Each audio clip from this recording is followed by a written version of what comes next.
근데 폐지될 것 같은데 채널? 저는 반대입니다. 네, 안녕하세요. 안녕하세요. 저는 배인순 변호사입니다. 네, 김종환 변호사입니다. 구독과 좋아요 부탁드립니다. 부탁드립니다. 네.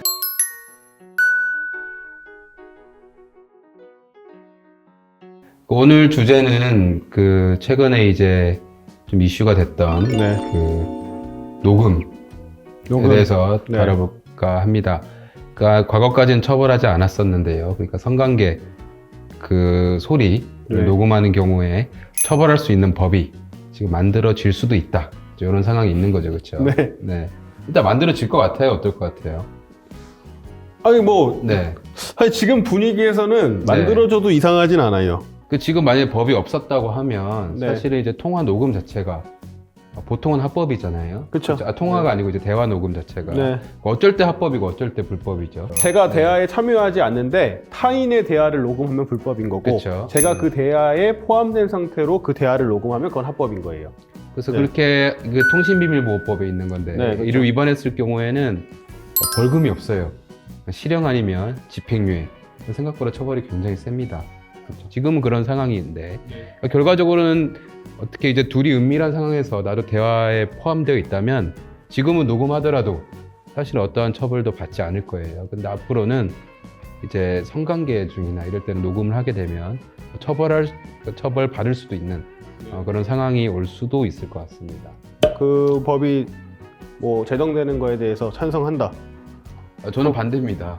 저희가 이제 변호사들이 뭐 웃으면서 농담처럼 얘기를 하는데, 성범죄는 유죄 추정의 원칙이 적용된다라고 얘기를 하는데, 그렇게 말씀드리는 이유가 뭐냐면, 이제 피해자의 진술만으로 유죄가 인정된다. 다소 일관되지 않거나 다소 불명확하더라도 유죄로 선고되는 사례들이 많이 생겨나는 정도라고 생각이 되기 때문에 저희가 느끼기에는 사실 유죄 추정의 원칙이 적용된다 이렇게 느끼는 거거든요. 근데 그런 상황에서 무혐의를 밝힐 수 있거나 무죄를 밝힐 수 있는 가장 사실 적극적이고 그리고 확실한 방어 수단이 네. 하나가 사라진다고 생각이 드니까 뭐 저는 이제 반대할 수밖에 없는 입장이긴 해요. 네. 뭐 그렇고 어때요? 실제로 그러니까 그 성관계 도중에 그 녹음을 가지고 무혐의 받아본 사실이 있어요? 실제 사례에서, 변호한 사례에서 수사 단계나 법정에 가서 성관계의 녹음을 가지고 무혐의를 받거나 무죄를 받은 사례가 있으세요? 녹음을 이용한 적은 없었던 것 같아요. 김 변호사님은요? 그러니까 저도 사실은 그 법이 제정된다고 했을 때 제가 실제로 그 녹음을 가지고 무죄를 받은 적이 있나? 혹은 무혐의를 받은 적이 있나 생각해봤는데 없는 것 같아요. 없어요. 네. 없는데 네. 저희 이제 사무실에 변호사들 단톡방이 있는데 그 입법 기사가 나오자마자 다른 어서 변호사들 중에 일부가 무혐의 사례를 올렸단 말이죠. 그 처분서에 보면 사실 그 통화 녹음을 가지고 통화 녹음이 아니고 그 당시에 성관계 당시의 녹음을 가지고 무혐의 받은 사례들이 실제로 존재하겠죠. 존재하더라고요. 당연히 있을 수밖에 예. 없고. 그리고 사실 뭐 굳이 그걸 다 녹음하는 사람 자체가 많지가 않으니까 그걸 이용해서 뭐 무혐의가 나오든 무죄가 나오는 사례 자체가 없죠. 사실 녹음한다는 것가 이상하긴 하잖아요. 이상하죠. 그렇죠. 그걸 왜 녹음하냐? 그걸 왜 녹음하냐? 녹음하는 게 이상하다. 그쵸. 처벌해야 된다. 뭐 그런 취지 자체는 저는 약간 동감하는. 동감하고 면이 있어요. 실제로 그 통화 녹음으로 인해서 유죄의 결정적인 증거가 된 사례도 많아요. 그러니까 피해자가 녹음해서 자기가 당한 피해를 입증하는 증거로 사용하는 경우 그런 경우도 있고 꽤 많다는 거죠. 피고인 네. 입장에서는 방어 수단이라고 생각해서 녹음한 걸 냈는데 그게 중간간 혐의의 결정적인 증거가 되는 경우도 있었어요.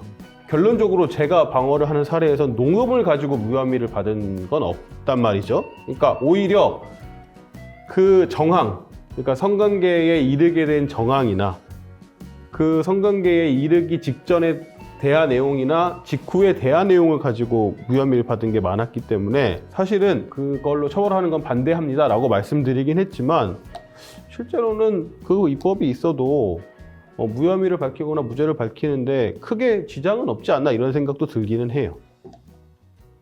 네. 영상과 녹음은 좀 다른 부분이 있어요. 영상은 그 영상 자체로 피해자의 인적사항이 드러날 수밖에 없잖아요. 근데 녹음은 사실은 목소리만으로 그 사람인지 알 수 있는지는 사실은 좀 의문이에요. 첫 번째. 그리고 유포가 됐을 때랑 유포가 되지 않고 방어용으로 갖고 있을 때는 또 약간 다른 문제예요. 그래서 제 생각에는 네. 녹음 자체를 처벌하는 것보다 녹음 같은 걸 이제 퍼뜨린다거나 그걸 악의적으로 이용한다거나 그걸 이용해서 어떤 협박을 한다거나 그걸 좀 더 가중 처벌하고 지금 사실 녹음 파일을 그냥 올렸을 때 처벌하기 약간 애매한 점이 있어요. 그 명예훼손이라든지 뭐 이런 게 될 여지도 있지만 사실 안 될 수도 있거든요. 그렇잖아요. 그렇죠. 누군지 예. 특정이 안 된다거나 이런 경우에는.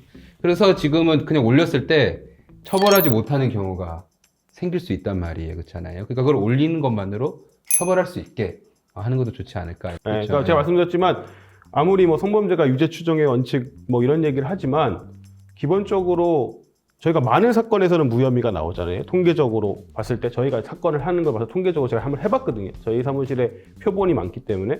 근데 한 40%에서 50% 사이는 무혐의가 나와요. 그런 아까도 말씀드린 녹음이 없어도 그 정황만으로 그런 걸 토대로 봤을 때는 반드시 그 녹음을 처벌한다는 입법 때문에 그 남성들의 방어권이 현저히 저해된다고까지 생각되진 않아요. 다만 그걸 유포도 하지 않았는데 처벌한다. 아, 이건 너무 과잉이다. 결국 선택의 문제는 맞는 것 같아요. 그러니까 유포를 하면 처벌한다. 다 피해가 다 발생하고 나서 처벌한다. 이런 느낌이 세고 녹음 자체를 처벌한다 그러면 예방적 측면이 더 세죠. 더 강하죠. 그러니까 내가 항상 그 예방적 측면이라는 게 어쩔 때는 과도한 조임으로 또 이어질 수도 있는 것 같아서 어떤 선택을 할지는 결국은 뭐 국회의원들이 하겠지만 그 위로는 여론도 굉장히 중요하겠죠. 중요하겠죠. 네, 결국엔 국민의 어쨌든 이임을 받은 국회의원들이 하는 네, 거니까 네, 네. 자기가 충분히 보상을 받으면 처벌을 원하지 않는 경우가 있거나 그런 성범죄자들에 대해서 왜 합의를 해줘? 근데 이게 사실은 게임 시어리상 후퇴할 수 있는 영역을 남겨두는 게 좋을 수도 있어요. 약간 위험해 나 지금 오늘은 근데 폐지될 것 같은데 채널?